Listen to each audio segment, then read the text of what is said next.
पवन सुत हनुमान की। बोलो भाई सब संतन की। सद्गुरुनाथ महाराज की। ओम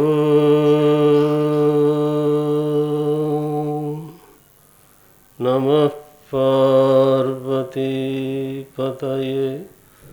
हर हर महादेव।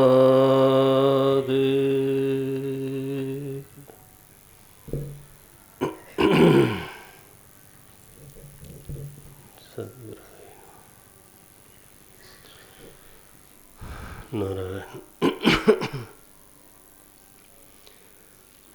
तो आज के दिन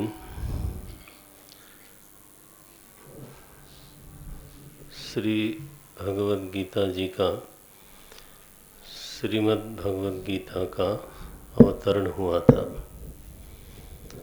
इसलिए आज साधकों के लिए एक अमृत कलश प्राप्त हुआ। कुरुक्षेत्र में भगवान ने अर्जुन को गीता जी सुनाया। आज गीता जयंती है, तो मैं बहुत आदर से प्रणिपात करते हुए उनका स्मरण करता हूँ। सकल शास्त्र की स्वामिनी। तो गीता जी के बारे में भगवान शंकराचार्य ने लिखा, सर्व वेदार्थ सार संग्रह भूतम इदम गीता शास्त्रम। वेदांतार्थ नहीं कहा, सर्व वेदार्थ सार संग्रह भूतम इदम गीता शास्त्रम। तो सारे वेद के अर्थ का सार संग्रह गीता में है। जिन लोगों ने वेद का अध्ययन नहीं किया, अगर वो श्रीमद् भगवद गीता का अध्ययन करते हैं तो सार की प्राप्ति तो उनको हो ही जाती है। भाष्यकार ने प्रस्तावना भाष्य में ये वाक्य लिखा है, और गीता जी को शास्त्र कहा है, प्रकरण ग्रंथ नहीं कहा। तो जो लोग पढ़ते होंगे वो तो उनकी महिमा समझते ही होंगे, और अभी जो लोगों ने अध्ययन नहीं किया तो कभी उनके शरण में जा करके उनका अध्ययन करके उनको देखना चाहिए। जीवन का ही ग्रंथ है वो तो। जीवन के हर प्रसंग में, व्यवहार और अध्यात्म दोनों में हमारा मार्गदर्शन करने के लिए भगवान की तरह सारथ्य करती हैं भगवद गीता। आज के दिन उनका स्मरण होना चाहिए। और आज ही के दिन हमारे गुरुदेव के गुरुदेव का भी जन्मदिन है। तपोवन जयंती बोलते हैं। तो गीता जयंती के दिन ही तपोवन जी महाराज वो चित्र रखा हुआ है। वैसे मुझे दोपहर को किसी का फ़ोन आया था तो सिद्धबाड़ी से तो मुझे याद दिलाया गया कि आज वहाँ पूरी गीता का पाठ हुआ और तपोवन जी महाराज की आराधना की गई। तो आज तपोवन जयंती भी है। हमारे पूज्य गुरुदेव स्वामी चिन्मयानंद जी महाराज, तो उनको जिन्होंने शिक्षा दी, दीक्षा गुरु स्वामी शिवानंद जी महाराज हमारे बाबा गुरु हुए। तो और हमारे बाबा गुरु ही तपोवन जी महाराज भी हुए। और बल्कि तपोवन जी महाराज कैलाश आश्रम की शाखा से थे, जनार्दन गिरि जी महाराज से दीक्षित थे। तो इसलिए कैलाश आश्रम के लोग भी कहते हैं, हमारा सौभाग्य है ऋषिकेश में जो कैलाश आश्रम है, उत्तर काशी में जो कैलाश आश्रम है, तो वो लोग ये कहते हैं प्यार से कि तुम्हारा गुरु स्थान कैलाश आश्रम है। जब तक विद्यानंद स्वामी जी का शरीर रहा तब तक तो मैं ऋषिकेश कहीं और ठहरूं तो उनको अच्छा भी नहीं लगता था। वो बोलते थे ये कहाँ तुम जाके ठहर जाते हो। तो चिन्मय मिशन के जो साधक हैं उनका ये सौभाग्य है कि उनका वंश बड़ा उज्जवल है। हमारी पीठ जो है वो श्रृंगेरी पीठ है, जहाँ भगवान भाष्यकार के साक्षात शिष्य श्री सुरेश्वराचार्य जी महाराज आचार्य थे। तो उस परंपरा से जो धारा बहती है, फिर कैलाश आश्रम, फिर शिवानंद आश्रम, महापुरुषों की एक बहुत बड़ी श्रृंखला, उस श्रृंखला में हम लोग तो प्रयास तो करना ही चाहिए। उस श्रृंखला में एक कड़ी है और पूरा प्रयास होना चाहिए कि वो कमज़ोर कड़ी साबित न होवे। दीन दयाल अनुग्रह तोरे, अपने साधन से नहीं, लेकिन भगवान के अनुग्रह से विद्वत वंश में आप लोगों का अवतार हुआ है। विद्वत वंश में हम लोग वंशधर की तरह हैं, तो यहाँ कोई मंद नहीं रहा। तपोवन जी महाराज इतने बड़े तपस्वी थे, तो पैदल ही पूरे हिमालय की यात्रा करते रहते थे। 6 महीने तो कम से कम यात्रा करते थे। जब मैं उत्तराखंड जाने लगा तो वहाँ गांव के लोगों ने बताया कि उनको हिमालय की विभूति कहा जाता था। माने ये मिशन के लोग कहते हैं ऐसा मत समझिएगा, ये गांव के लोग बोलते हैं। और आप जानते हैं जहाँ साधु लोग ज़्यादा होते हैं वहाँ साधुओं के प्रति कोई बहुत ज़्यादा आदर नहीं होता। अनलेस और until you are very very special. तो तपोवन जी महाराज के प्रति वहाँ के गांव में इतना आदर है। उत्तर काशी में हमारा शिविर था तो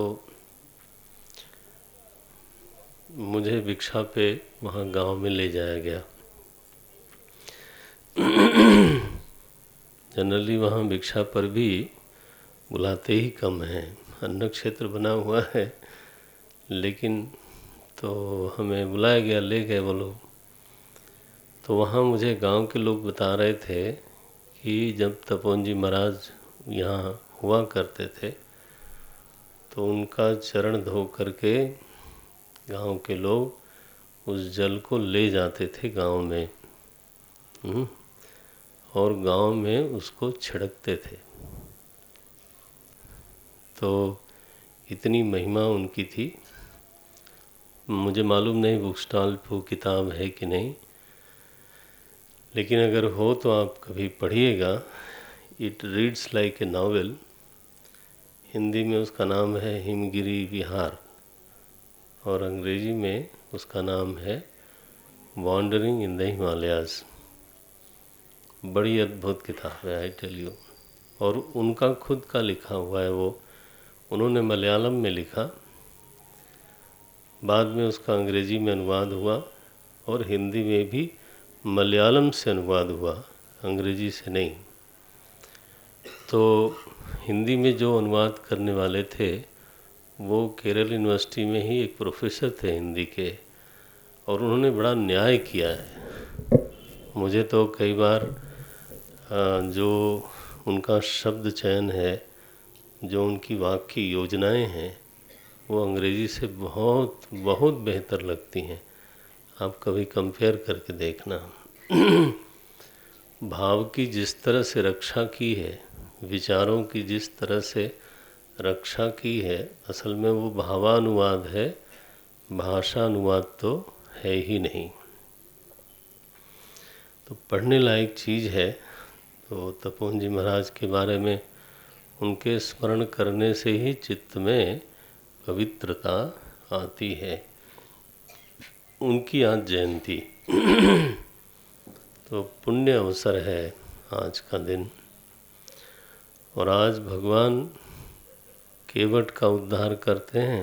मैं कथा में हूँ। केवट का उद्धार करते हैं और इसके बाद भरद्वाज ऋषि के आश्रम में स्वयं गए। इसको बोलते हैं सो केवल भगतन हित लागी।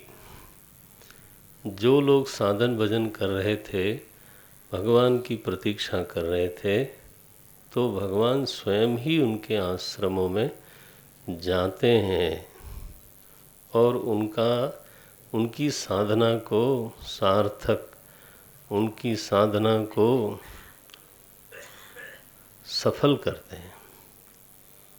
उनका जीवन धन्य होता है। भरद्वाज ऋषि से विदा लेकर के रास्ता पूछते हैं वहाँ पर, तो उन्होंने मार्ग दिखाने के लिए 4 ब्रह्मचारी लोगों को भेजा और भगवान उनके पीछे पीछे चलते हैं।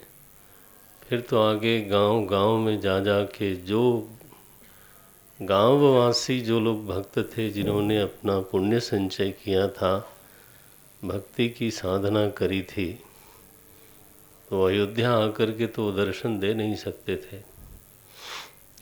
अयोध्या आने के लिए इतना प्रोटोकॉल चाहिए, क्या पता द्वार पे ही उनको रोक दिया जाए उनके कपड़े देख करके। भगवान स्वयं बाहर निकले और सभी लोगों से मिलते हैं। गांव गांव अस होई आनंदा। गांव गांव में इस प्रकार का आनंद होता है। तो यात्रा करते करते भगवान अब पहुँचे हैं वाल्मीकि जी के आश्रम में। तो प्रातः काल के सत्र में हम लोगों ने तो प्रभु राम को वाल्मीकि जी के आश्रम में देखा था ना कि पहुंचाया था? नहीं, देखा था। शुचि सुंदर आश्रम निरखी, हर्षे राजीव नयन, सुनि रघुबर आगमन मुनि, आगे आयो लैन। तो वाल्मीकि जी अपने शिष्यों के साथ आगे आकर के अगवानी करते हैं भगवान की। जैसे ही देखा है प्रभु राम ने दंडवत प्रणाम किया और वाल्मीकि जी ने आशीर्वाद भी दिया।